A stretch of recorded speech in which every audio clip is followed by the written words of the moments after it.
The shadows stretched long across the dusty street of Silverbrook as Pearl Nielsen hurried home, clutching her worn leather satchel close to her chest, shielding herself from the whispers that followed her like tumbleweeds.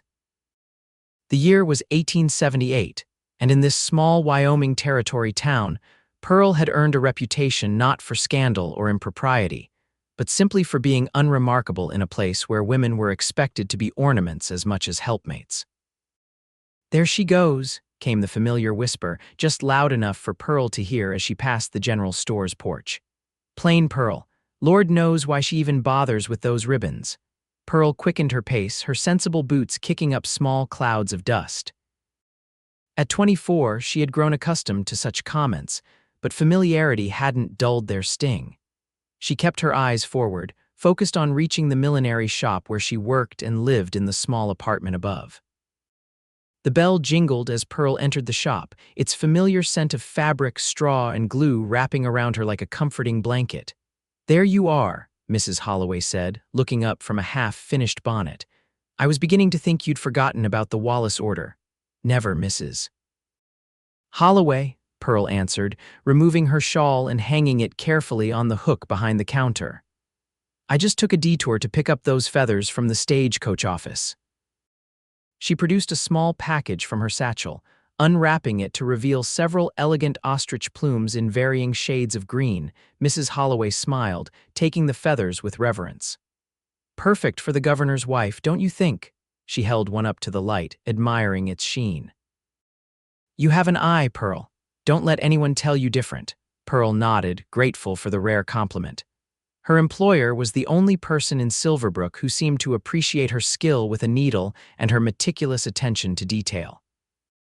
In the 4 years since she'd come to town, following the death of her parents in Kansas City, Pearl had found solace in the careful crafting of beautiful things, even if she herself would never be considered beautiful. "The Wallace bonnet is on your work table," Mrs. Holloway said. "And remember, we have the social tomorrow evening at the town hall." Pearl's heart sank.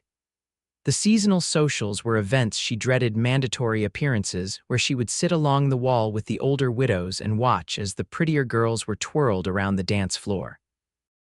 "Yes, madam," she said quietly, making her way to the back workroom. As Pearl settled at her table, she caught her reflection in the small mirror she used to check hat placements. Her brown hair was neatly pinned, neither lustrous nor particularly dull. Her features were regular, a straight nose, lips neither full nor thin, eyes a muddy shade between green and brown that couldn't decide what they wanted to be. There was nothing wrong with her face, but there was nothing memorable about it either.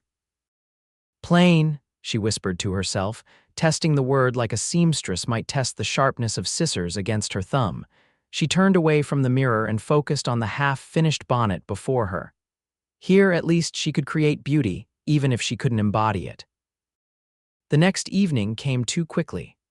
Pearl stood before the small mirror in her apartment, dressed in her best gown, a modest creation of navy blue cotton with white lace at the collar and cuffs. She had taken special care with it, adding small details that only a trained eye might notice, tiny seed pearls sewn into the lace, a clever dart that gave the bodice a more flattering shape. "It's just one evening," she told her reflection.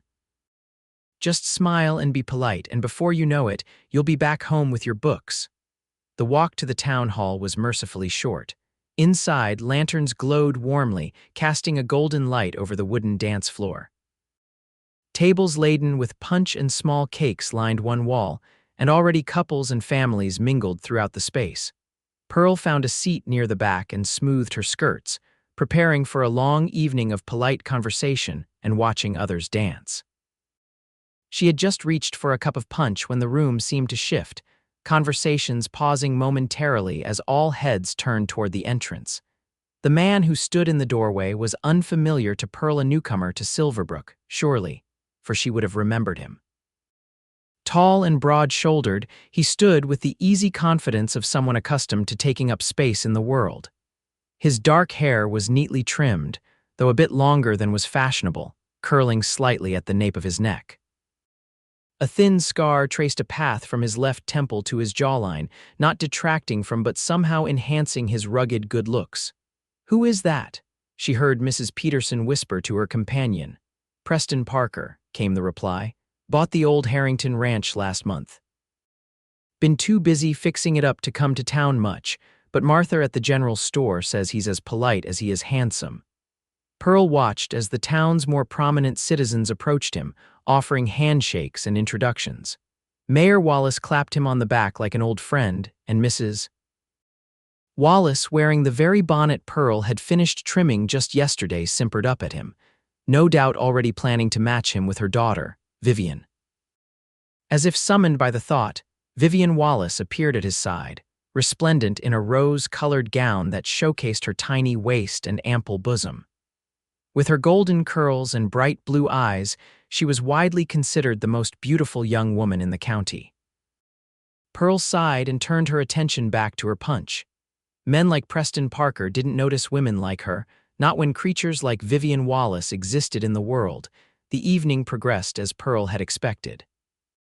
She exchanged pleasantries with the few people who approached her, mostly older women complimenting her on her dress.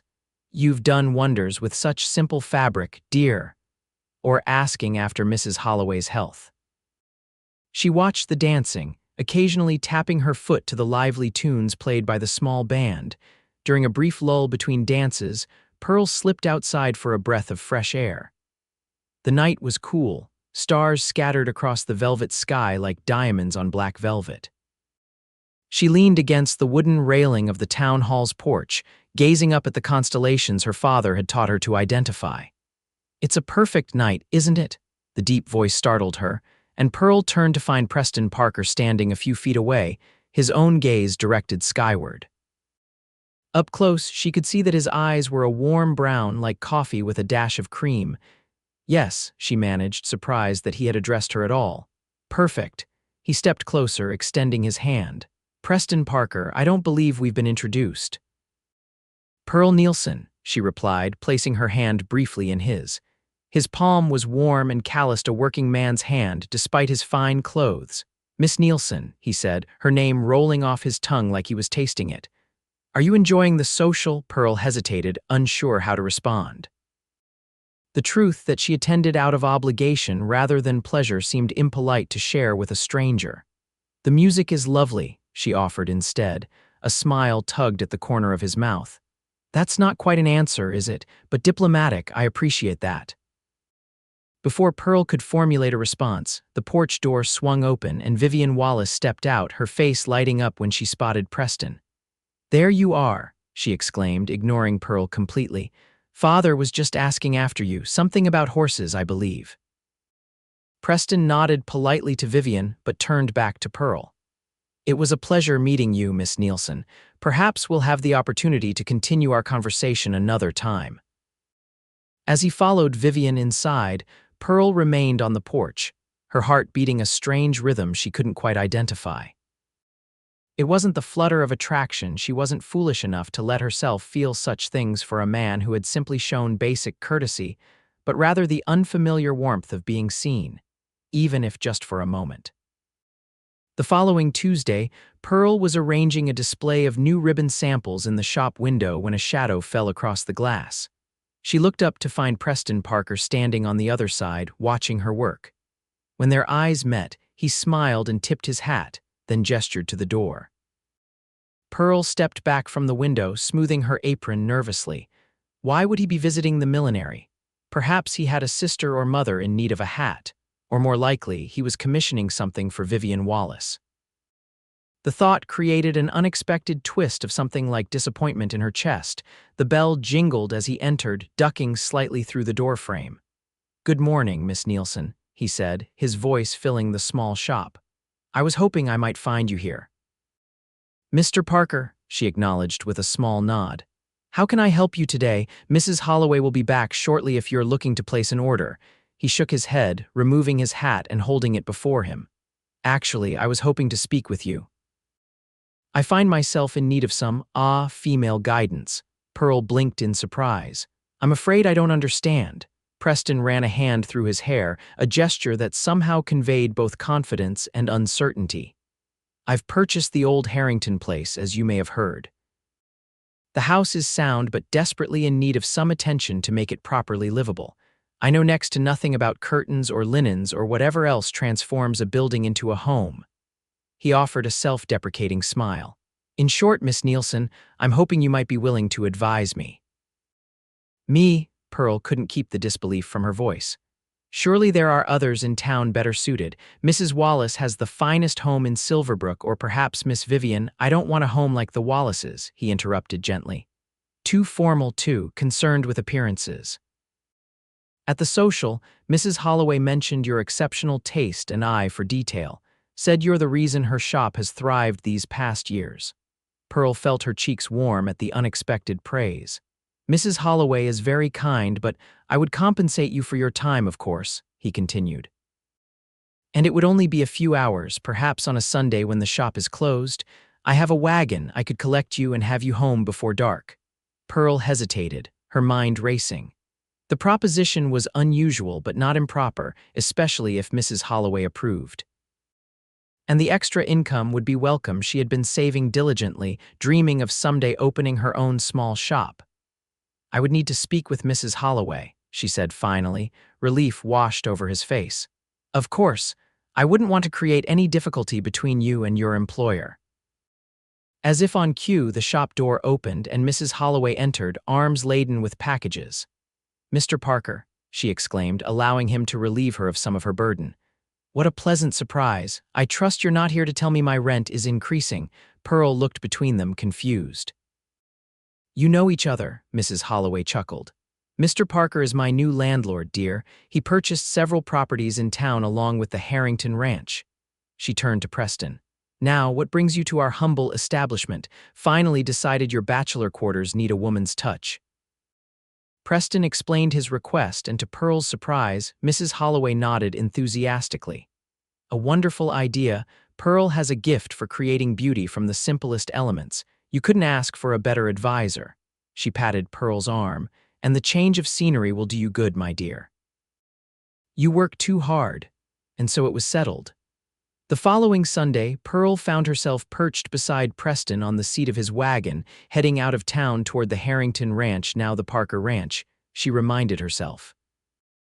She had dressed carefully in a practical skirt and shirtwaist, her hair pinned securely beneath a simple straw hat.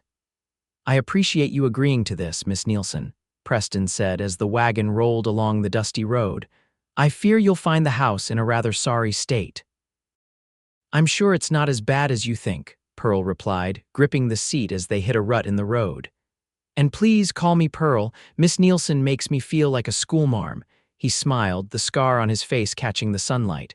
"Pearl, then, and I'm Preston, not Mr. Parker." "At least when we're not in town." They fell into comfortable conversation as the wagon made its way through the rolling Wyoming landscape.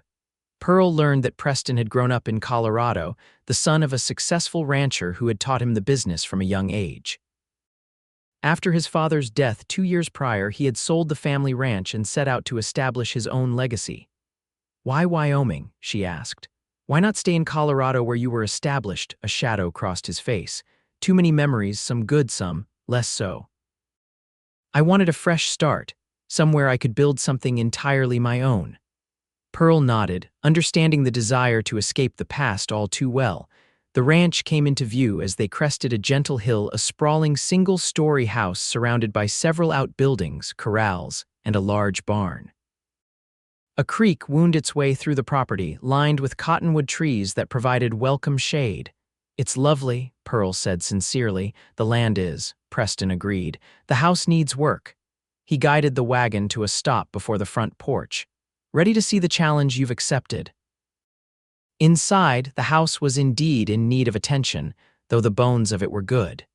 The previous owner had been a widower who had clearly prioritized function over comfort. The rooms were spacious but Spartan, with minimal furniture and no decorative touches to speak of. "I've replaced the broken windows and fixed the leaky roof," Preston explained as he led her through the main rooms. "But beyond that, I've been at a loss. I sleep here, but I wouldn't call it living." Pearl moved through the space, ideas already forming in her mind. The large front room had excellent natural light and could be transformed with the right curtains and a few comfortable pieces of furniture. The kitchen was well-equipped but cold-looking, and the 3 bedrooms were virtually identical in their austerity. "Do you have any preferences?" she asked, running a hand along a window frame. "Colors or styles you particularly like or dislike?" Preston shrugged. "I trust your judgment. My only request is that it be comfortable rather than fashionable, a place where a man can put his feet up without fear of ruining something precious." Pearl smiled at that. "I believe we can achieve both comfort and a degree of style. You'll need curtains for every room. The sun is merciless here in summer, and the fabric will help keep warmth in during winter. Some rugs for these wooden floors, better lighting." She trailed off, mentally calculating costs. "I should make a list." "Please do," Preston said, producing a small notebook and pencil from his pocket and offering them to her. "And don't concern yourself too much with expense. I'd rather do this properly than cut corners." They spent the next few hours moving from room to room, with Pearl making notes and sketches. Preston followed, occasionally offering comments or asking questions, but mostly watching her work with an expression she couldn't quite decipher. By late afternoon, they had covered the entire house, and Pearl had filled several pages with detailed plans. "You're remarkably thorough," Preston commented as they sat at the kitchen table, reviewing her notes. "Details matter," she replied simply. "A home is built from small comforts as much as solid walls." He studied her for a moment, his expression thoughtful. "You speak from experience?" Pearl hesitated, then nodded. "My parents were particular about our home. Father was a schoolteacher, so we were never wealthy, but Mother made our house a haven." She smiled at the memory. She could make beauty from almost nothing: curtains from flour sacks, quilts from old clothing. "She taught me to see potential where others might see only the ordinary or worn." "She taught you well," Preston said softly. "I hope she's proud of what you've accomplished." The past tense hung between them, and Pearl knew he had understood without her having to explain. "She and Father both died of influenza 5 years ago. I like to think they would be." Preston nodded, not offering the usual platitudes for which Pearl was grateful. Instead, he asked, "What brought you to Silverbrook after they passed?" "Necessity," Pearl admitted. "I had an aunt in Kansas City who took me in, but we didn't suit each other well. When I saw Mrs. Holloway's advertisement for an assistant, it seemed like providence. A chance to use the skills Mother had taught me and to make my own way." "Brave," Preston remarked. "Not many young women would venture alone to a frontier town." Pearl hadn't considered it brave at the time, merely necessary, but his observation warmed her. "What about you? Surely establishing a new ranch alone is equally challenging." "I'm not entirely alone," he replied. "I have 2 reliable ranch hands who came with me from Colorado, and I've hired local men for the additional work." He leaned back in his chair, stretching his long legs. "But yes, there are moments when the task seems overwhelming. Moments when I question my decision to start fresh rather than continuing what my father built." There was something in his voice, a vulnerability that contrasted with his confident demeanor, that made Pearl want to reach across the table and take his hand. Instead, she said, "New beginnings are always frightening, but they're also full of possibility. Your ranch will be different from your father's, but that doesn't mean it won't be equally successful." Preston's gaze met hers, warm and appreciative. "Thank you, Pearl, that's surprisingly exactly what I needed to hear." The moment stretched between them, comfortable yet charged with something Pearl couldn't name. Finally, Preston cleared his throat and stood. "We should start back. I promise to have you home before dark."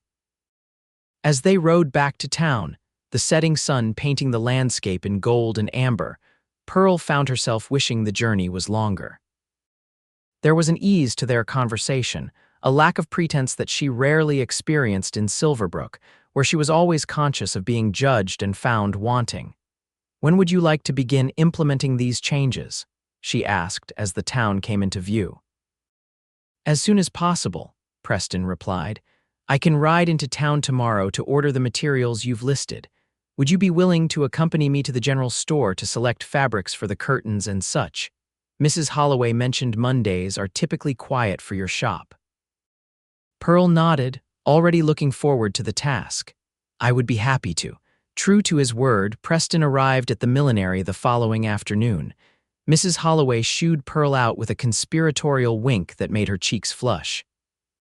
The general store was indeed quiet, with only Mr. Thompson behind the counter and an elderly couple examining a display of canned goods. Pearl led the way to the fabric section, where bolts of calico, muslin, and heavier materials were stacked on shelves. "For the main room, I think this," Pearl said, running her hand over a bolt of sturdy cotton in a warm rust color. "It will catch the light beautifully and complement the wood tones in your furniture." Preston nodded, clearly out of his depth but trusting her judgment. As Pearl selected fabrics and notions, explaining each choice, she became aware of whispers from across the store. Glancing over, she saw Mrs. Daniels and her daughter Sarah watching them, heads close together in obvious gossip. Pearl's confidence faltered. What must they be thinking, seeing plain Pearl selecting home goods with the handsome newcomer? The thought of becoming the subject of town gossip made her stomach clench. "Is everything all right?" Preston asked quietly, noticing her discomfort. "Yes, of course," Pearl lied, turning back to the task at hand. "For the kitchen, I think a cheerful yellow would brighten the space considerably." They continued their shopping, but Pearl's earlier ease had evaporated, replaced by a painful self-consciousness. When they approached the counter to place their order, Mr. Thompson's curious gaze moved between them, poorly concealing his surprise at their association. "Quite a large order, Mr. Parker," he commented as he tallied the items. "Setting up a proper home at last, I see." "Indeed," Preston replied easily. "Miss Nielsen has been kind enough to lend her expertise to the endeavor."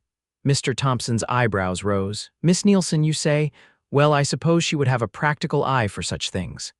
The emphasis on practical was slight but unmistakable. Pearl stared at the counter, wishing the floor would open and swallow her whole. "More than practical," Preston corrected, his voice taking on an edge Pearl hadn't heard before. "Miss Nielsen has an exceptional eye for beauty and detail. I consider myself fortunate to have secured her assistance." Mr. Thompson blinked, taken aback by the subtle rebuke. Of course, I meant no offense." He hurriedly completed the transaction. "The fabric will need to be cut. Shall I have it delivered to your ranch when it's ready?" "Please do," Preston said, his tone cordial once more. "And the furniture I've ordered from the catalog should arrive on Thursday's train. Have that delivered as well." Outside the store, Pearl walked slightly ahead, eager to return to the safety of the millinery. Preston caught up to her in a few long strides. "I apologize for Thompson's rudeness," he said, keeping his voice low. Pearl shook her head. "There's no need, I'm accustomed to it." "That makes it worse, not better," Preston replied, a hint of anger coloring his words. "Such small-mindedness is contemptible."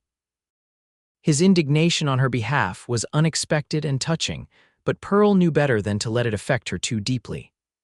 Men like Preston Parker might defend a woman's honor out of principle, but that didn't mean they saw beyond the surface any more than the gossips did. "Thank you for your concern," she said formally, "but really it's of no consequence. Will you need my assistance when the materials arrive, or shall I simply provide written instructions for the curtains?" Preston stopped walking, forcing Pearl to pause as well. "Pearl," he said, his use of her first name drawing her eyes to his. "I would very much like your continued involvement, but only if you're comfortable. I'd understand if today's experience has changed your mind." The sincerity in his gaze made something flutter in Pearl's chest, a dangerous feeling she promptly squashed. "It hasn't," she assured him. "I've agreed to help, and I will." He studied her for a moment longer, then nodded. "Thank you. Would Saturday suit?" "I can collect you after the shop closes, and perhaps you could stay for dinner." "My cook, Mrs. Landry, complains I don't provide her enough opportunity to prepare proper meals." The invitation to dinner felt significant in a way Pearl couldn't articulate.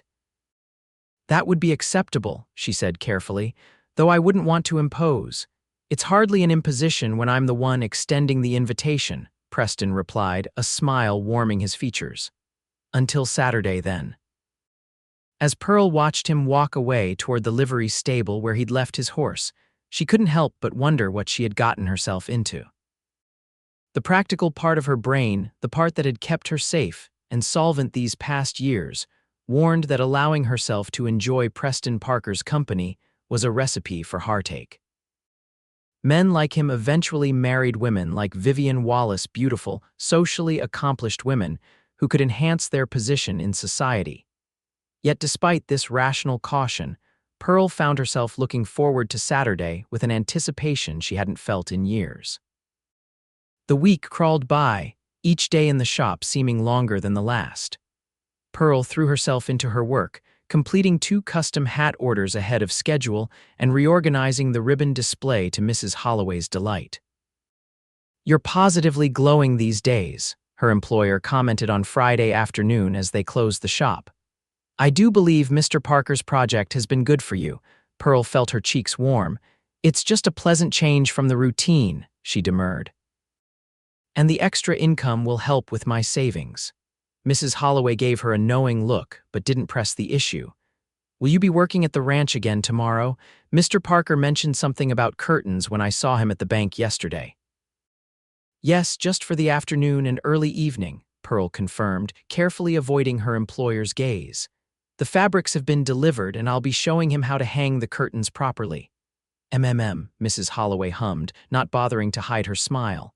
"Well, enjoy yourself, dear. And remember, there's no shame in finding happiness where it presents itself." The cryptic comment stayed with Pearl that night as she lay in bed, staring at the ceiling of her small apartment. Was she finding happiness in her work at the ranch, or was it Preston's company that brought her joy? And if the latter, what was she to do with such a dangerous emotion? Saturday dawned clear and warm, a perfect late spring day. Pearl dressed with particular care in her second-best dress, a sage green cotton that brought out the green in her eyes, and arranged her hair in a style slightly more elaborate than her usual simple bun. Preston arrived precisely at 4 o'clock, just as they had arranged. He had traded his usual working clothes for a clean shirt and vest, his dark hair still damp from a recent washing. "You look lovely," he said simply as she climbed into the wagon beside him. "Thank you," Pearl replied, smoothing her skirts to hide her pleasure at the compliment. "I hope the materials arrived safely. Everything's waiting for your expert touch," Preston assured her, clicking to the horses to start them moving. "Mrs. Landry has already claimed the kitchen curtains as her personal priority." "I believe," she said, "a proper kitchen needs proper curtains, Mr. Parker, and not a day later than necessary." Pearl laughed, already looking forward to meeting the cook who could speak so freely to her employer. "She sounds like a formidable woman." "She is," Preston agreed with a chuckle. "But her biscuits are unparalleled, so I endure her tyranny willingly." The drive to the ranch passed quickly, filled with easy conversation. Pearl found herself relaxing, the self-consciousness that had plagued her in town fading with each mile they traveled. The ranch looked different in the bright afternoon sunshine, more alive. Somehow, with ranch hands visible in the distance working with cattle, and smoke rising from the chimney of the main house. Preston helped her down from the wagon, his hands strong and steady at her waist, lingering perhaps a moment longer than strictly necessary. "Welcome back," he said, his voice suddenly soft. Inside, the house was transformed from Pearl's first visit. The furniture Preston had ordered had arrived, simple but well-crafted pieces in rich, dark wood that suited the character of the house perfectly. Braided rugs now covered portions of the wooden floors, and oil lamps had been placed strategically to provide better evening light. "You've been busy," Pearl observed, running a hand along the back of a comfortable-looking armchair. "Following your guidance," Preston replied. "The rugs were my own selection, though. I hope they meet with your approval." "They're perfect," she assured him. "Now, show me where the fabric has been stored, and we can begin with the curtains." Mrs. Landry emerged from the kitchen as they passed, wiping her hands on her apron. She was a stout woman of perhaps 60, with gray hair pulled back in a no-nonsense bun and sharp blue eyes that missed nothing. "So you're the young woman with the good taste," she said by way of greeting. "About time this house had a woman's touch. I've been telling Mr. Parker that a bachelor establishment might do for ranch hands, but a man of his position needs proper surroundings." Pearl blinked at the forthright assessment. "It's a pleasure to meet you, Mrs. Landry. I'm Pearl Nielsen." "I know who you are," the older woman replied, her eyes twinkling. "Word travels even out here. The milliner's assistant with an eye for beauty, they say." She turned to Preston. Don't just stand there, Mr. Parker. Show the girl where you've put the fabric and then make yourself useful. Those curtain rods won't hang themselves. Preston's lips twitched with suppressed amusement. Yes, madam, he said, gesturing for Pearl to follow him. As they moved down the hallway, he leaned close to whisper, Don't let her intimidate you. Her bark is considerably worse than her bite. I like her, Pearl whispered back. It's refreshing to meet someone who speaks her mind so plainly. The next few hours were consumed with measuring, cutting, and sewing. Pearl demonstrated the proper techniques for hemming the curtains, and Preston proved to be a quick study, his large hands surprisingly deft with needle and thread. You've done this before, Pearl accused as she watched him complete a neat row of stitches. My mother insisted all her children learn basic sewing, he admitted. Said a man who couldn't mend his own clothes had no business being on his own. The casual mention of his mother piqued Pearl's curiosity. Your mother sounds like a practical woman. She was, Preston agreed, his face softening with memory. Tough as nails but fair. She ran our household like a military campaign, but there was never any doubt that everything she did was out of love for her family. Was, Pearl asked gently, noting the past tense. She passed 2 years before my father, taken by the same fever that nearly claimed my younger sister. A shadow crossed his face. I sometimes think father simply lost the will to go on without her, though the doctor called it heart failure. Pearl reached out impulsively, covering his hand with hers. I'm sorry, it's a particular kind of loneliness, isn't it? Losing parents. Preston turned his hand to clasp hers, his palm warm against her skin. It is, though I still have my sister, Penelope. She's married now, living in Denver with her husband and their new baby. His expression brightened. I'm to visit them this Christmas, my first time as an uncle. You must be excited, Pearl said, oddly touched by his enthusiasm. I am, he confirmed. Though I admit the prospect of a house full of family makes me all the more determined to have this place properly settled before then. Perhaps they'll even visit here next spring. They worked in companionable silence after that, moving from the main room to the bedrooms, hanging curtains and arranging furniture according to Pearl's suggestions. By the time Mrs. Landry called them for dinner, the house had been transformed into a home still masculine in character, but infinitely more welcoming. Dinner was served in the newly curtained dining room, the table set with simple but elegant china that Pearl suspected had been packed away awaiting a suitable occasion. This is magnificent, Mrs. Landry, Preston said as they sat before a feast of roast chicken, potatoes, fresh bread, and early summer vegetables. Proper food deserves a proper setting, the cook replied with satisfaction. Will you be joining us, Mrs. Landry? Pearl asked, noticing only 2 place settings. The older woman shook her head. I've already eaten in the kitchen. Besides, she added with a meaningful look between Pearl and Preston, 3's a crowd for some conversations. With that cryptic comment, she retreated to the kitchen, leaving Pearl and Preston alone in the dining room. Pearl stared after her, suddenly aware of the intimate setting the table sized perfectly for 2, the warm glow of the oil lamps, the new curtains filtering the evening light to a golden haze. Mrs. Landry is subtle as a cattle stampede, Preston said dryly, breaking the momentary tension. Please, eat while it's hot. She'll be mortally offended if we let her cooking go cold while we talk. The meal was indeed delicious, and conversation flowed easily between them. Preston spoke of his plans for the ranch, the cattle he was breeding, the crops he intended to plant, the improvements to the outbuildings that would commence once the house was complete. You have a clear vision, Pearl observed. It's admirable. Preston shrugged, a hint of self-consciousness in the gesture. It helps to have a goal to work toward. My father always said a man without a plan is just drifting, and Wyoming territory has enough tumbleweeds without adding human ones to the mix. And what about your personal plans? The question slipped out before Pearl could reconsider its propriety, and she immediately wished she could take it back. Forgive me, that's too forward. Not at all, Preston replied, setting down his fork to give her his full attention. My personal plans align with my professional ones.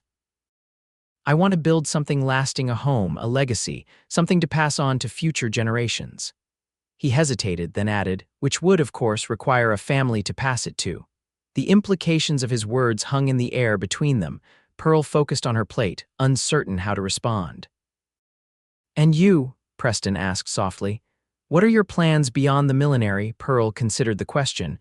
She had shared her practical goals with few people. "I'm saving to open my own shop someday," she admitted. "Not just hats, but a full dressmaking establishment. I have designs." She trailed off, suddenly self-conscious about her ambitions. "I'd like to see them," Preston said, his interest evident. "Your designs, I mean. They're nothing special," Pearl demurred. "Just ideas for gowns and accessories that I sketch in my spare time." "If they reflect half the talent you've shown here, they're exceptional," Preston insisted. "Don't diminish your gifts, Pearl. It does a disservice to both yourself and those who admire your work." His sincerity warmed her, and for a moment, Pearl allowed herself to imagine sharing her sketches with him, perhaps even creating the kind of gowns she dreamed of, elegant creations that would transform ordinary women into visions of loveliness. After dinner, Preston insisted on showing Pearl the improvements to the grounds before they headed back to town. The evening air was soft and warm as they walked toward the creek, where a small wooden bench had been placed beneath a cottonwood tree. "This is lovely," Pearl said, sitting at his invitation. "Did you build the bench?" Preston nodded, an unmistakable pride in his expression. "I've always enjoyed working with wood. There's something satisfying about creating something functional with your hands." "We have that in common then," Pearl replied, "though fabric is more forgiving than wood, I imagine." "Both require patience and an understanding of the material," Preston observed. "Knowing when to cut, when to join, when to let the natural character shine through." The parallel struck Pearl as unexpectedly poetic coming from the practical rancher. "That's beautifully put." They sat in comfortable silence for a few moments, watching the creek flow past, golden in the setting sun. In the distance, cattle lowed softly, and the evening breeze rustled through the cottonwood leaves above them. "I've enjoyed having you here, Pearl," Preston said finally, his voice low. "The house is transformed, yes, but it's been more than that. It's been a pleasure to share this place with someone who seems to understand what I'm trying to build." Pearl turned to look at him, struck by the earnestness in his expression. "I've enjoyed it too," she admitted, "more than I expected to." Something shifted in the air between them, an acknowledgement of a connection that transcended their practical arrangement. Preston's gaze dropped briefly to her lips, then back to her eyes, a question in his expression. For one breathless moment, Pearl thought he might kiss her. Part of her, a reckless, hopeful part she usually kept carefully contained, wanted him to. Instead, he reached out and took her hand, his thumb tracing a gentle path across her knuckles. "Would you come again?" he asked. "Not just to help with the house, but as my guest.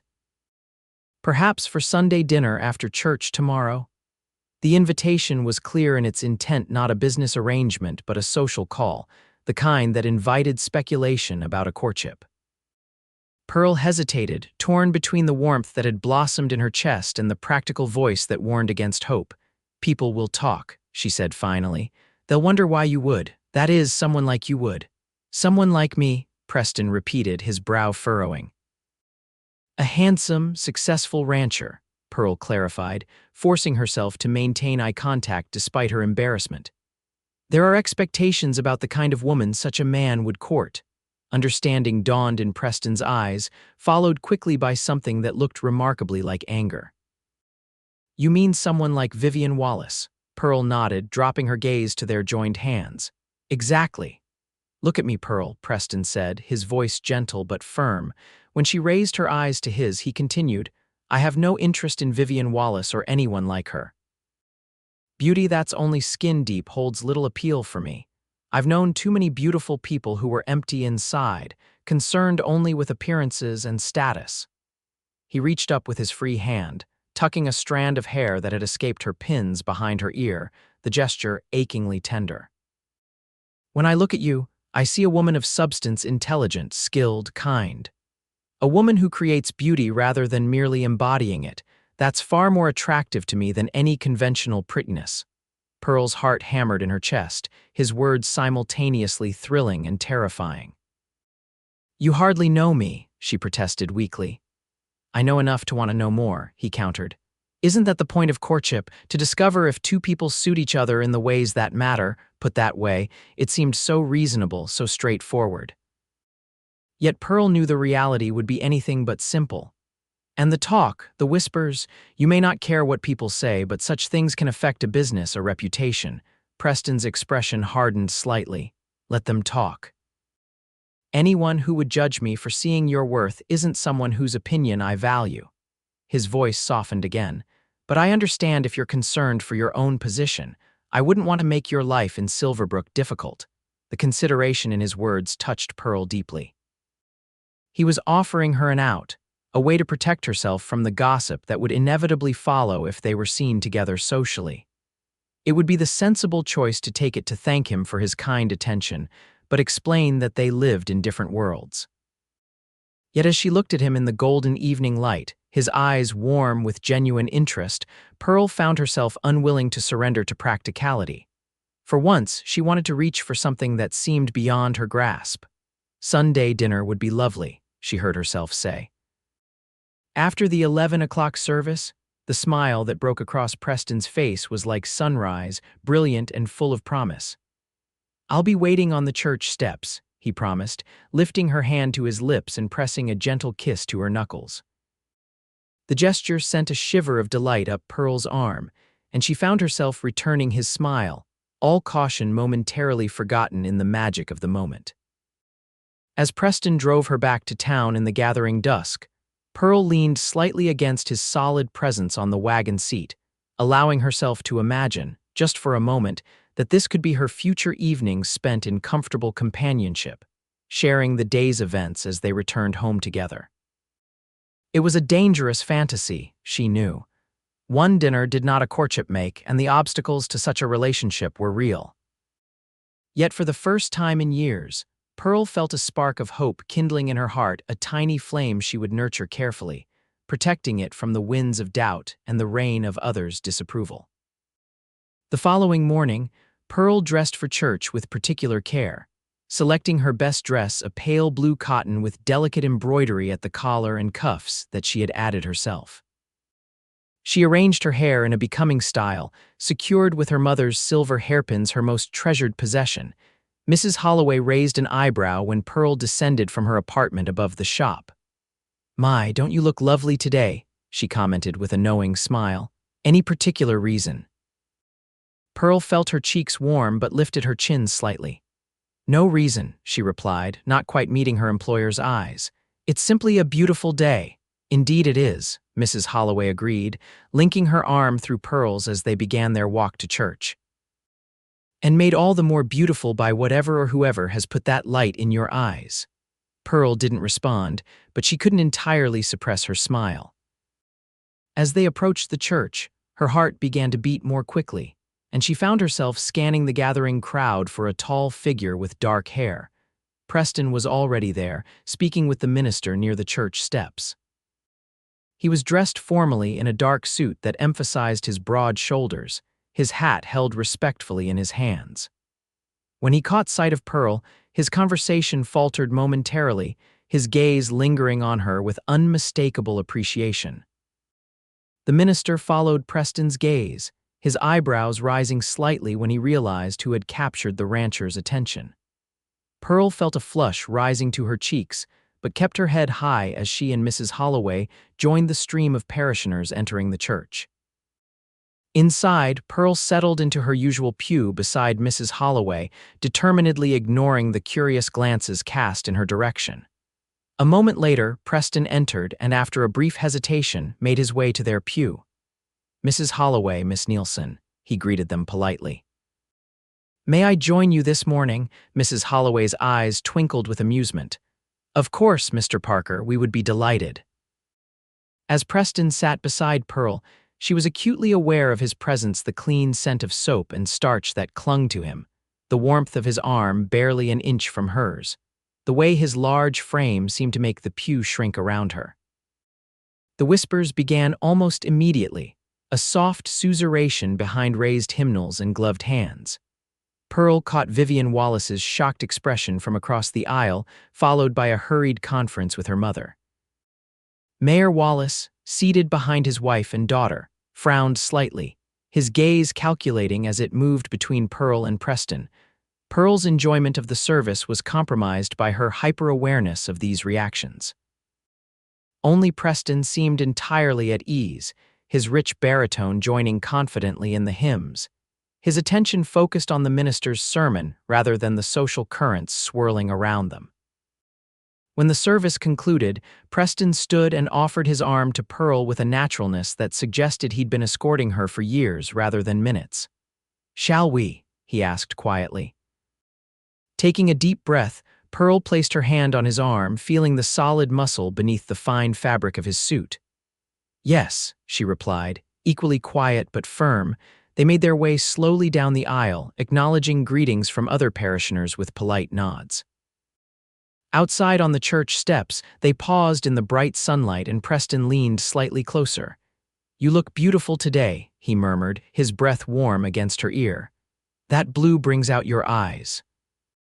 Before Pearl could respond, they were approached by the Wallace family, Vivian's golden curls bouncing with each determined step. "Mr. Parker," Mayor Wallace boomed, extending his hand. "Fine sermon today, wasn't it? Reminds us all of the importance of community." Preston shook the offered hand firmly. "Indeed, Mayor, Reverend Thompson has a gift for finding practical applications for spiritual teachings." Precisely, the mayor agreed, his gaze sliding to Pearl with poorly concealed curiosity. "Miss Nielsen, you're looking well today." "Doesn't she look well, Vivian?" Vivian's smile didn't reach her eyes. "Quite transformed," she said sweetly. "That shade of blue is so practical, perfect for everyday wear." The subtle barb was clear, implying that Pearl's best dress was nothing more than casual attire for someone of Vivian's station. Pearl felt her confidence waver, but before she could respond, Preston's hand covered hers where it rested on his arm, a silent gesture of support. "I was just telling Miss Nielsen how the color enhances her eyes," he said pleasantly. "She has the most unusual shade, not quite green, not quite brown. Remarkable, don't you think?" Vivian's smile froze, her blue eyes widening slightly at the open admiration in Preston's voice. "I hadn't noticed," she said stiffly. Mrs. Wallace stepped forward, clearly attempting to salvage the increasingly awkward conversation. "We were hoping you might join us for Sunday dinner, Mr. Parker. The governor and his wife are visiting, and they expressed particular interest in meeting Silverbrook's newest prominent citizen." Preston's expression remained polite but firm. "I appreciate the invitation, Mrs. Wallace, but I've already made arrangements for today, perhaps another time." "What arrangements could possibly," Vivian began, then stopped abruptly as understanding dawned. Her gaze darted between Preston and Pearl, disbelief evident in her perfect features. "You can't be serious," she blurted out. "Vivian," her mother hissed, mortified. Preston's posture straightened, his voice cooling noticeably. "I assure you, Miss Wallace, I am perfectly serious about my dinner engagement with Miss Nielsen. Now, if you'll excuse us, we don't want to keep Mrs. Landry waiting. She's prepared something special." Without waiting for a response, he guided Pearl away from the stunned Wallace family and toward his waiting wagon. Pearl kept her gaze forward, though she could feel the weight of stares from the entire congregation following their progress. "I'm sorry about that," Preston said quietly as he helped her into the wagon. "Vivian Wallace has apparently never been taught basic manners." "It's all right," Pearl assured him, though her hands trembled slightly in her lap. "I'm used to such treatment from her." Preston's expression darkened as he took his seat beside her. "That makes it worse, not better," he said, echoing his words from their shopping trip. "No one should become accustomed to unkindness, especially not someone as inherently kind as you." The drive to the ranch was quieter than their previous journey, both of them processing the church encounter. As they passed the town limits, however, Pearl felt the tension begin to ease from her shoulders, the weight of Silverbrook's judging eyes receding with each mile. "Thank you," she said finally. Preston glanced at her, eyebrows raised in question. "For what?" for defending me, for not being embarrassed to be seen with me in public. Pearl twisted her hands in her lap. I know it can't be easy having people question your judgment. Preston pulled the wagon to a stop, turning to face her fully. Pearl, look at me. When she raised her eyes to his, he continued, his voice low and intense. I am not embarrassed by your company, quite the opposite, I'm proud to be seen with you. The only judgment I question is that of people who can't see your worth because they're blinded by shallow notions of beauty and status. He reached out, taking her hands in his. When I look at you, I see a woman of substance and grace, someone who creates beauty instead of merely displaying it. Someone who listens and considers before she speaks, someone whose smile transforms her entire face into something radiant. His thumbs traced gentle circles on the backs of her hands. That's so much more valuable than the empty prettiness that seems to be prized in town. Pearl's breath caught at the sincerity in his voice, the unwavering conviction in his gaze. No one had ever spoken to her this way, with such genuine appreciation for qualities she possessed rather than mourning those she lacked. I don't know what to say, she admitted. Preston's expression softened into a smile. You don't have to say anything. Just believe me, or if you can't believe me yet, at least consider the possibility that I might be seeing more clearly than those who have made you doubt yourself. He released her hands and picked up the reins again, clicking to the horses to resume their journey. Now, let's get to the ranch before Mrs. Landry decides we're not coming and feeds our dinner to the ranch hands. The rest of the drive passed in comfortable conversation, the earlier tension forgotten. When they arrived at the ranch, Pearl was surprised to see the house looking even more inviting than when she'd left it the previous evening. Fresh-cut wildflowers had been arranged in a pottery vase on the porch, and the new curtains billowed gently in the open windows. Mrs. Landry's been busy, Preston commented as he helped Pearl down from the wagon. She mentioned something about making the place suitable for company, though I suspect she's more concerned with impressing you than any actual propriety. Inside, the difference was even more pronounced. The dining table had been set with the good china and a lace tablecloth that Pearl hadn't seen before, and the scent of roasting meat and fresh bread filled the house. Ah, there you are, Mrs. Landry said, emerging from the kitchen with a triumphant smile. Right on time. Dinner will be ready in 20 minutes, she gave Pearl an appraising look. You look lovely, dear. That blue suits you perfectly. Doesn't she look lovely, Mr. Parker? She does indeed, Preston agreed, his eyes warming as they met Pearl's, though I've already told her so several times today. Mrs. Landry nodded approvingly. As you should. Now, why don't you show Miss Nielsen the new planting you've done by the east side of the house while I finish up in the kitchen? The roses are just beginning to bud. As they walked through the house and out the east-facing door, Preston leaned close to Pearl. I believe we're being managed, he murmured, amusement evident in his voice. Quite thoroughly, Pearl agreed with a small laugh. Does Mrs. Landry always take such an interest in your social life? Only since you entered it, Preston replied.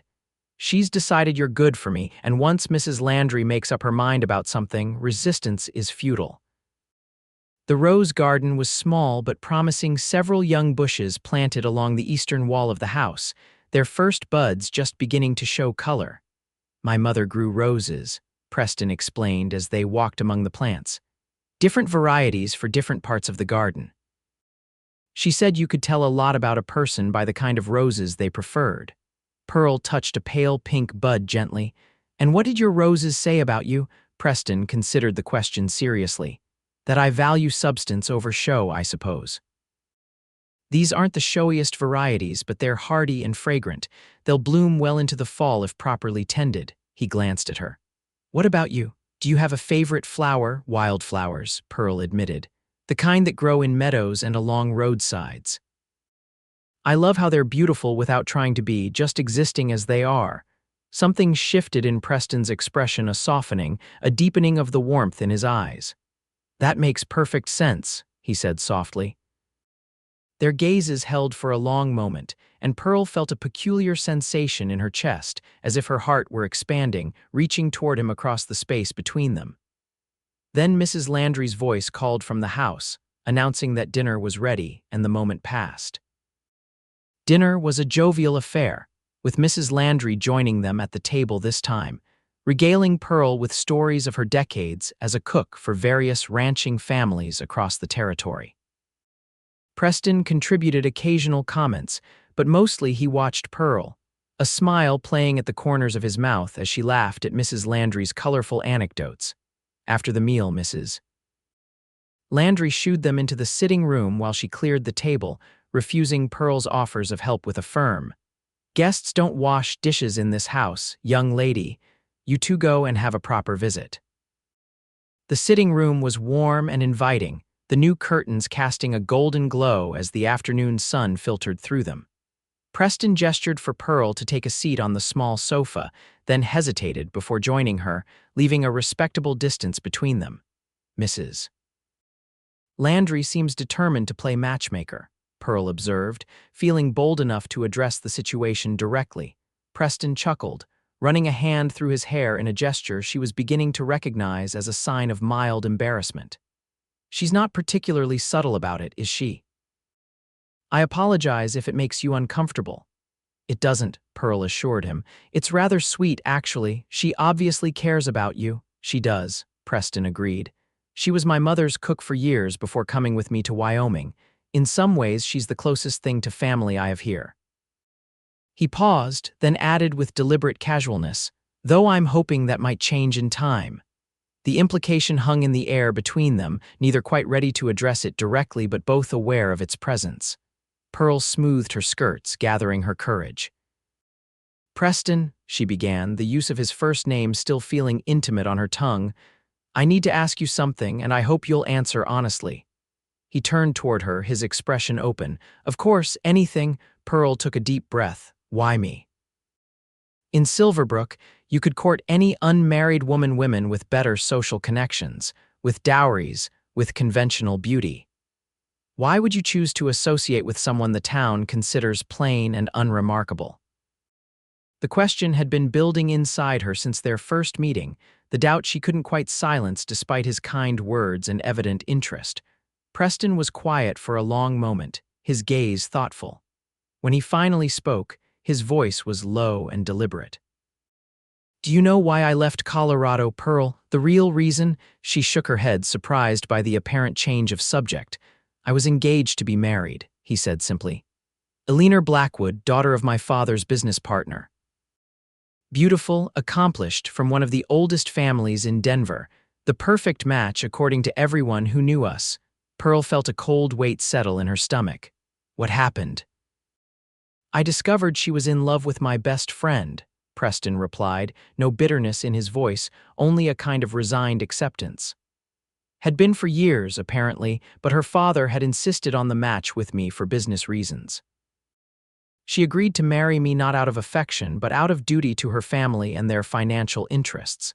He leaned forward, elbows on his knees, gaze fixed on some middle distance. "When I confronted her, she didn't deny it. She simply said that marriage wasn't about love for people in our position, it was about suitable connections, about maintaining appearances and social standing." A rueful smile crossed his face. She seemed genuinely puzzled that I would object to such an arrangement. "That's terrible," Pearl said softly, her heart aching for the betrayal he must have felt. Preston nodded. "It was, but it was also illuminating. It made me realize how hollow my life had become, surrounded by people who valued appearances over authenticity, who measured worth by social standing rather than character." He turned to face her fully. "When I came to Wyoming, I promised myself I would build a different kind of life. One based on substance rather than show."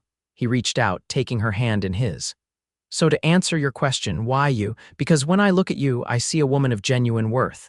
Someone who creates beauty rather than simply embodying it. Someone whose smile reaches her eyes and whose kindness extends to everyone, regardless of their station. Someone who listens and considers before she speaks." His thumb traced gentle circles on the back of her hand. "In short, because you are exactly the kind of woman I want in my life, Pearl Nielsen, regardless of what the gossips of Silverbrook might think." Pearl's breath caught at the sincerity in his voice, the unwavering conviction in his gaze. For the first time, she allowed herself to truly believe that this remarkable man might see in her what others had missed, not despite her plainness, but because of the qualities that existed alongside it. "I don't know what to say," she admitted, her voice barely above a whisper. Preston's expression softened into a smile. "You don't have to say anything yet. I'm not asking for promises or declarations. All I'm asking is that you give us a chance to discover if what I believe might exist between us is real." He squeezed her hand gently. "Will you allow that, Pearl? Will you allow me to court you properly?" The question hung in the air between them, weighted with possibility. Pearl knew that accepting would mean facing the disapproval of Silverbrook society, the whispers and stares that had already begun that morning at church. It would mean exposing herself to potential heartbreak if Preston's interest proved fleeting, or if he eventually realized he wanted someone more suited to his station. Yet as she looked into his eyes, warm and steady and full of hope, Pearl found herself unwilling to surrender to fear. For once, she wanted to reach for happiness, even if it seemed beyond her grasp. "Yes," she said simply, "I would like that very much." The smile that broke across Preston's face was like sunrise, brilliant and full of promise. He raised her hand to his lips, pressing a gentle kiss to her knuckles.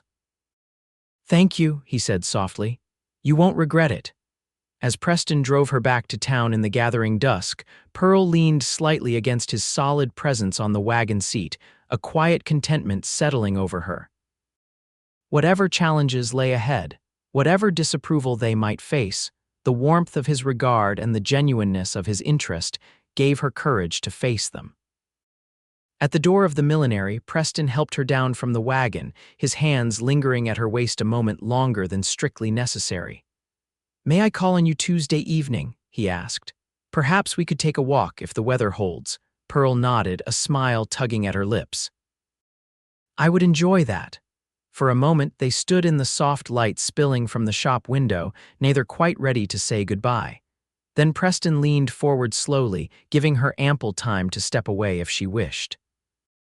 When she remained still, he pressed a gentle kiss to her cheek, his lips warm against her skin. "Good night, Pearl," he murmured, his breath a whisper against her ear. "Sweet dreams." "Good night, Preston," she replied, her voice steadier than she felt. "Thank you for a lovely day." As she watched him drive away, Pearl raised a hand to her cheek, the ghost of his kiss still tingling on her skin. For the first time in years, perhaps the first time ever, she felt truly seen, not as plain Pearl, the milliner's assistant, but as a woman worthy of admiration and affection. The following weeks unfolded like the pages of a cherished novel, each day bringing new discoveries and deepening connections. Preston called at the millinery every Tuesday and Thursday evening, taking Pearl for walks along the edge of town or sitting with her on the small bench behind Mrs. Holloway's shop, talking until the light faded and the first stars appeared in the evening sky. On Sundays, he escorted her to church and then to dinner, either at the ranch or occasionally at Silverbrook's small hotel restaurant, his hand steady at her elbow as they navigated the curious stares and whispered comments of the townspeople. Gradually, the novelty of their courtship began to wear off, and while some like the Wallaces continued to regard their relationship with open disapproval, others in town seemed to accept it as simply another fact of Silverbrook life. Mrs. Holloway was openly delighted with the development, often finding excuses to close the shop early on the days Preston was expected to call. "Young love waits for no one," she would say with a wink as she shooed Pearl upstairs to change, "especially not for another hour of selling hat ribbons." Pearl protested that it was far too early to speak of love, but in the privacy of her heart, she knew her feelings for Preston were deepening with each passing day. His kindness, his quiet strength, his unwavering appreciation of her all combined to create a tenderness in her heart that sometimes felt too large to contain. By mid-July, the ranch house was fully transformed, every room reflecting Pearl's careful touch and Preston's appreciation for quality without ostentation. On a particularly warm Saturday, Preston invited Pearl to a small gathering at the ranch, a housewarming of sorts, with Mrs. Landry preparing a feast and several of Preston's ranch hands and their wives in attendance. "Bring Mrs. Holloway, of course," he said as they walked along the creek path behind the millinery, "and wear something you don't mind getting dusty. I thought perhaps after dinner, if you're willing, I might teach you to ride." Pearl's eyes widened. "To ride? A horse?" Preston laughed, the sound warm and affectionate. "Yes, a horse. What did you think I meant, a cow? You've been in Wyoming for years and you've never learned to ride." "There wasn't much call for it in town," Pearl explained, a bit defensively, "and I've never had access to a horse, even if I'd wanted to learn." "Well, that changes tomorrow," Preston declared. "I have the perfect mount for you, gentle as a lamb but spirited enough to be interesting." "You'll love her." Pearl was less certain of this, but found herself agreeing nonetheless. Preston's enthusiasm was infectious, and she had to admit to a certain curiosity about experiencing the freedom of riding across the open prairie. The next day dawned clear and hot, the July sun beating down on Silverbrook with relentless intensity. Pearl dressed carefully in her sturdiest skirt and a lightweight shirtwaist, packing a change of clothes in a small valise in case her riding lesson proved messier than anticipated. Mrs. Holloway chattered excitedly during the wagon ride to the ranch, clearly delighted to be included in the gathering. "It's practically a declaration," she whispered to Pearl when Preston was focused on navigating a particularly rough stretch of road. "Introducing you to his social circle, inviting your family or the closest thing you have to it. Mark my words, there'll be a proposal before autumn." "Mrs. Holloway, please," Pearl protested, her cheeks warming. "It's far too soon for such talk." But her employer merely patted her hand with a knowing smile. "The heart keeps its own time, my dear, and that man's heart is clearly keeping time with yours." The gathering at the ranch was small but lively, in addition to Mrs. Landry, who presided over the dining room with proud authority. There were Preston's two foremen from Colorado, Jacob Miller and Thomas, read along with their wives and children. The local hands who had been hired more recently moved in and out, stopping by for a plate of food before returning to their duties. Pearl was surprised by how easily she fit into the group. The Millers and Reeds welcomed her warmly, treating her as if she were already part of Preston's family rather than merely a guest. Mrs. Miller's Sarah quickly drew Pearl into conversation about the curtains and furnishings, complimenting her taste with genuine appreciation. "You've worked magic with this place," she said as they toured the house after dinner. "When we first arrived, I worried Mr. Parker had made a mistake buying such a neglected property, but now—" She gestured to the transformed sitting room where late afternoon sunlight filtered through the rust-colored curtains, casting a warm glow over the comfortable furniture. "Now it feels like a home." "Pearl has a gift," Preston said, entering the room in time to hear Sarah's comment. "She sees potential where others see only the ordinary." His gaze met Pearl's, warm with an emotion she was beginning to recognize and to return. After the house tour, as the other guests settled on the porch with cool drinks, Preston approached Pearl with a smile that held equal parts mischief and anticipation. "Ready for your riding lesson?" he asked, extending his hand. Pearl glanced nervously toward the corral where a small chestnut mare stood saddled and waiting. "I'm not sure ready is the word I'd choose, but I'm willing to try." Preston's laugh was warm as he led her toward the corral. "That's my girl." Courage isn't the absence of fear, it's the willingness to proceed despite it. The possessive "my girl" sent a pleasant shiver through Pearl, though she tried not to read too much into the casual endearment. At the corral, Preston introduced her to the mare Daisy, a gentle quarter horse with intelligent eyes and a curious disposition. "She's the most patient mount on the ranch," he assured Pearl as he helped her adjust her skirts for riding. "Perfect for a beginner." The lesson proceeded more smoothly than Pearl had dared to hope. Preston was a patient teacher, explaining each step clearly and staying close as she practiced walking the horse around the corral. His hands were steady at her waist when she mounted and dismounted, his praise genuine when she mastered a new skill. By the time the sun began to sink toward the horizon, Pearl had graduated from the corral to a short ride along the creek path, Preston riding beside her on his own horse. a powerful black gelding named Thunder. "You're a natural," he declared as they returned to the barn, the evening air cooling around them. "A few more lessons and you'll be galloping across the prairie like you were born to it." Pearl laughed, flushed with exertion and the pleasure of his approval. "I wouldn't go that far, but I did enjoy it more than I expected to." She patted Daisy's neck affectionately. "She's a good teacher, too." As Preston helped her dismount, his hands lingered at her waist, and when her feet touched the ground, he didn't immediately step back.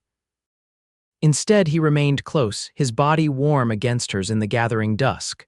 "Pearl," he said softly, one hand rising to cup her cheek. "May I kiss you?" The question, so simply asked, made her heart race. She nodded, unable to form words past the sudden tightness in her throat. Preston leaned forward slowly, giving her time to change her mind if she wished. When his lips met hers, the touch was gentle at first, almost reverent. Then, as she responded, his arms encircled her waist, drawing her closer as the kiss deepened. In all her 24 years, Pearl had never been kissed. She had imagined it, of course, in the privacy of her dreams, but the reality surpassed any fantasy. Preston's lips were warm and firm against hers, his embrace secure but gentle, leaving her room to pull away if she desired. But pulling away was the furthest thing from Pearl's mind. Instead, she found herself leaning into the kiss, her hands rising to rest against his chest, feeling the steady beat of his heart beneath her palm. When they finally broke apart, both slightly breathless, Preston rested his forehead against hers, his eyes closed as if savoring the moment. "I've been wanting to do that for weeks," he admitted, his voice husky. "I'm glad you finally did," Pearl replied, surprising herself with her boldness. Preston's eyes opened, a smile spreading across his face. "So am I." He stepped back slightly, though his hands remained at her waist. "We should rejoin the others before they come looking for us, though I'm tempted to keep you here in the barn all evening." Pearl blushed at the implication, but found herself equally reluctant to return to the gathering. This moment, their first kiss, the tenderness in his eyes, the feeling of being truly desired felt precious and private, something to be savored before facing the outside world again. As if understanding her thoughts, Preston leaned forward and pressed another quick, soft kiss to her lips. "We'll have other moments," he promised. "Many of them, if I have any say in the matter." They returned to the house hand in hand, and if the knowing smiles of their guests were any indication, their absence had not gone unnoticed. Mrs. Holloway in particular wore an expression of smug satisfaction that made Pearl's cheeks burn, though she couldn't bring herself to regret a moment of the encounter. As July melted into August, Pearl found herself spending more and more time at the ranch. Preston had made good on his promise of additional riding lessons, and she had progressed to accompanying him on longer rides across the property, discovering a freedom in the experience that she had never known in her carefully circumscribed life in town. The townspeople had largely adjusted to the reality of their courtship, though the Wallace family remained coldly disapproving. Vivian had taken to crossing the street to avoid encountering Pearl, a childish gesture that would have hurt once but now merely amused her. "She's like a petulant child denied a shiny toy," Preston observed after one such incident. "Though in this case, I'm grateful to be the toy she didn't get." Pearl laughed, secure enough in his affection to find humor rather than insecurity in Vivian's behavior. "She'll find someone else to set her cap for soon enough. The governor's son is visiting next month, according to Mrs. Holloway, and he's both unmarried and reportedly quite handsome." "Poor fellow," Preston said with a grin. "Should we warn him?" Such teasing conversations had become commonplace between them, a comfortable camaraderie underlying the deeper feelings that continued to grow. Preston had taken to bringing small gifts when he called wildflowers gathered from the prairie, a book of poetry he thought she might enjoy, once even a small sketch he had made of the creek view from their bench. "I didn't know you could draw," Pearl had said, touched by the thoughtfulness of the gift. "Not well," he admitted with a self-deprecating smile, "but I wanted you to have something to remember our spot by when we're apart." It was these small gestures, as much as the more overt expressions of affection, that convinced Pearl of the sincerity of Preston's regard. He noticed details about her preferences and habits, remembered comments she made in passing, treated her opinions with genuine respect rather than polite indulgence.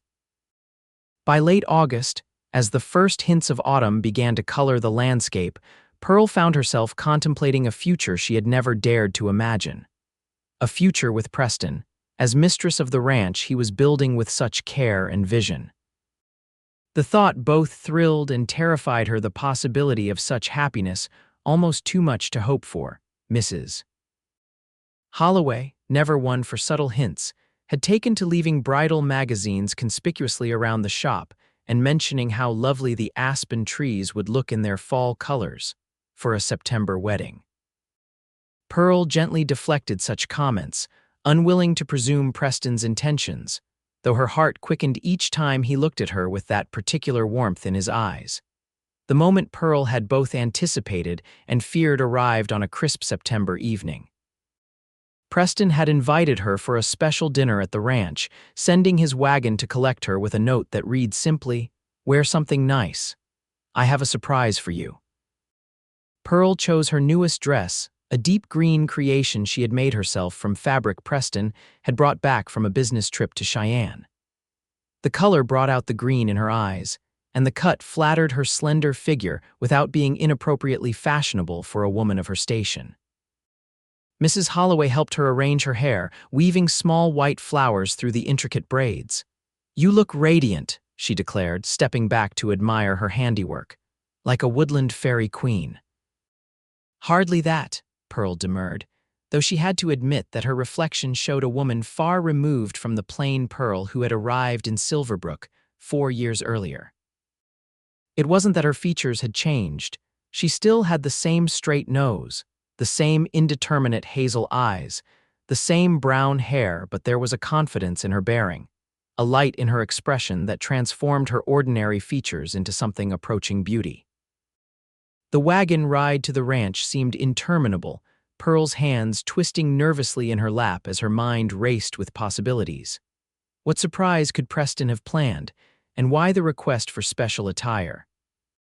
When they arrived, Pearl was surprised to find the house dark except for a soft glow emanating from the direction of the creek. The driver helped her down, then gestured toward the path that led to the water. "Mr. Parker asked me to direct you that way, miss," he said with a smile. "Says he's waiting for you by the old cottonwood." Heart-pounding, Pearl made her way along the familiar path, the soft fabric of her dress rustling around her ankles. As she rounded the bend, the scene before her took her breath away. The large cottonwood tree beside the creek had been transformed with dozens of lanterns hanging from its branches, casting a golden glow over the area below. A small table had been set for two, complete with white linen, silver, and fresh flowers. And standing beside it, looking more handsome than Pearl had ever seen him in his best suit, was Preston. He stepped forward as she approached, taking her hands in his.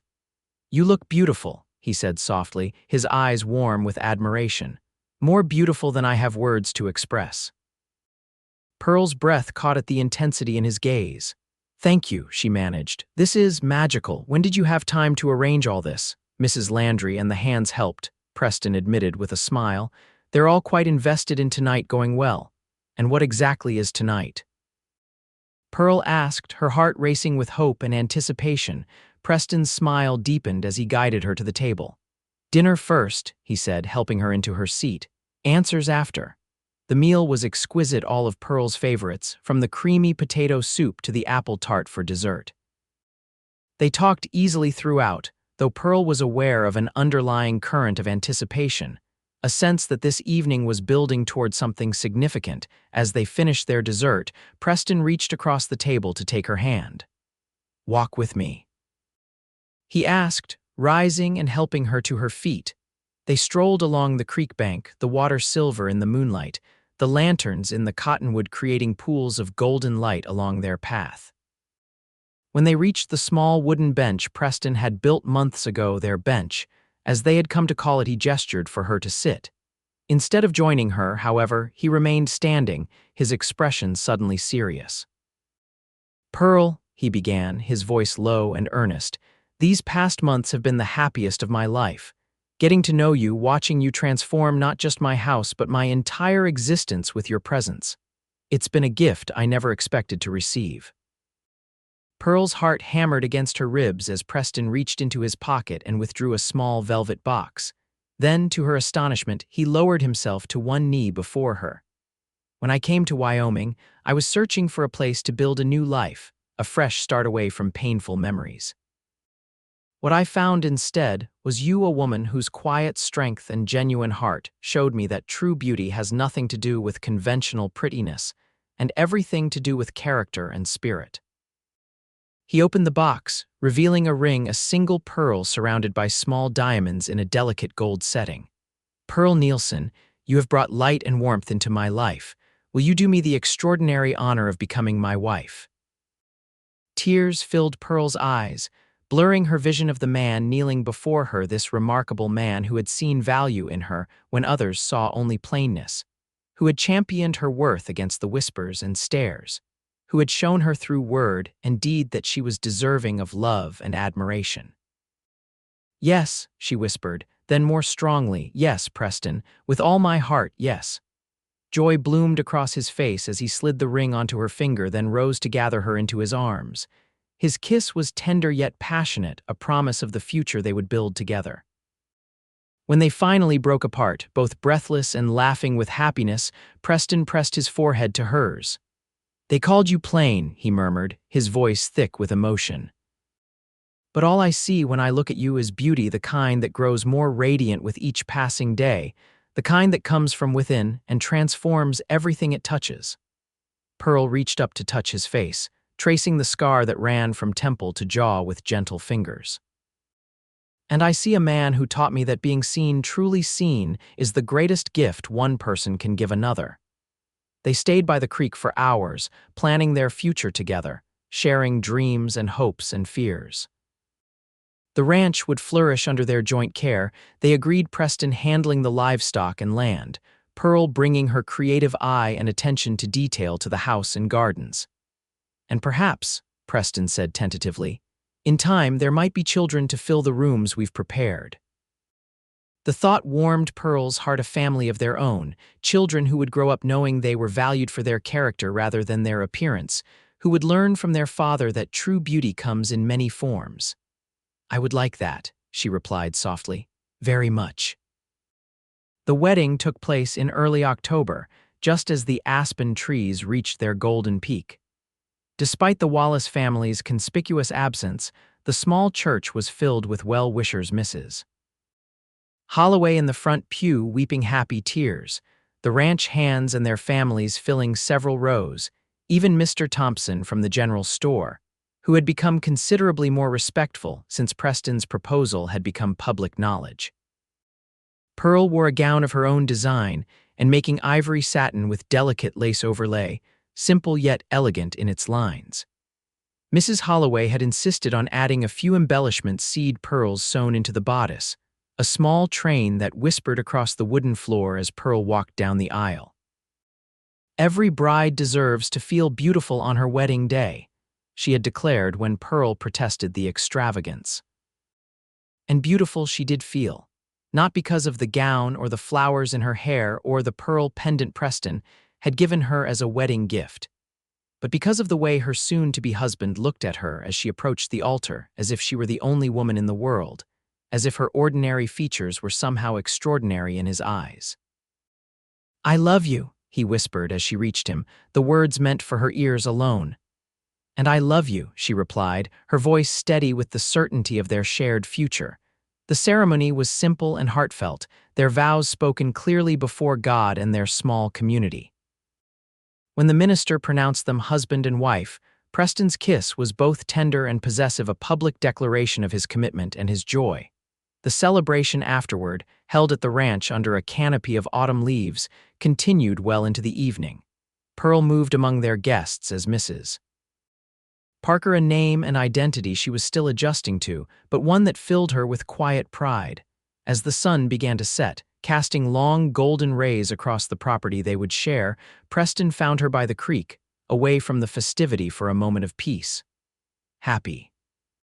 he asked, Wrapping his arms around her from behind, his chin resting on her shoulder, Pearl leaned back against his solid warmth, covering his hands with hers, the new wedding band gleaming alongside her engagement ring. "Completely," she assured him. "Are you?" His lips found the sensitive spot just below her ear, sending a pleasant shiver down her spine. "More than I ever thought possible," he murmured. "You've given me a gift beyond price, Pearl Parker, the gift of a life filled with genuine beauty, the kind that only grows richer with time." As they stood together, watching the sunset paint the landscape in shades of gold and amber, Pearl reflected on the journey that had brought them to this moment. From the whispers that had followed her down Silverbrook's dusty streets to the steadfast regard of the man who now called her wife, it had been a transformation beyond anything she could have imagined when she first arrived in Wyoming as a grieving, lonely young woman. The townspeople still sometimes referred to her as Plain Pearl in hushed conversations, but increasingly it was said with a kind of wondering reassessment as in, "Plain Pearl who caught the handsomest bachelor in the territory," or "Plain Pearl whose wedding dress was finer than anything Vivian Wallace has ever worn." Pearl found she no longer minded the epithet. After all, it had been her plainness, or rather, the qualities that existed alongside it, the substance beneath the unassuming surface that had drawn Preston to her. And in his eyes, Plain looked beautiful indeed. 5 years later, Pearl stood on the porch of their ranch house, watching as Preston taught their 4-year-old daughter, Penelope, to ride her first pony. The little girl's laughter rang out across the yard, her dark curls so like her father's bouncing with each careful step of the gentle mount. Beside Pearl, cradled in her arms, their 6-month-old son, Patrick, gurgled happily, his hazel eyes the same indeterminate shade between green and brown as his mother's, taking in the scene with infant curiosity. The ranch had prospered under their joint care, expanding to include additional grazing land and a small but thriving apple orchard that had been Pearl's particular project. The house had grown as well, with a new wing added to accommodate their growing family and the frequent visitors who sought the warmth of the Parker home. Mrs. Holloway, now retired from the millinery but still a frequent guest, often remarked that the ranch had become the social center of the county, a place where people gathered not for status or show but for genuine companionship and the legendary hospitality of its mistress. Even the Wallace family had eventually thawed, especially after Vivian's marriage to the governor's son had taken her to the state capital, removing the primary source of tension. Mayor Wallace now counted Preston among his most valued advisors, and Mrs. Wallace occasionally joined the ladies' sewing circle that met monthly in Pearl's sunny sitting room. As Pearl watched her husband lift their daughter from the pony with strong, gentle hands, her heart swelled with gratitude for the life they had built together. It wasn't always easy. Ranch life never was, with its constant demands and occasional hardships, but it was rich with purpose and love, with moments of beauty both grand and small. Preston looked up, catching her eye across the yard, and the smile that spread across his face was as warm and genuine as it had been on the day they met. He said something to Penelope, who nodded eagerly, then made his way toward the porch, their daughter skipping alongside him. "Mama, did you see?" Penelope exclaimed as they reached the steps.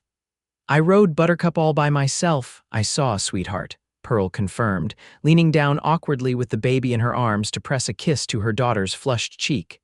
"You were very brave and very skilled."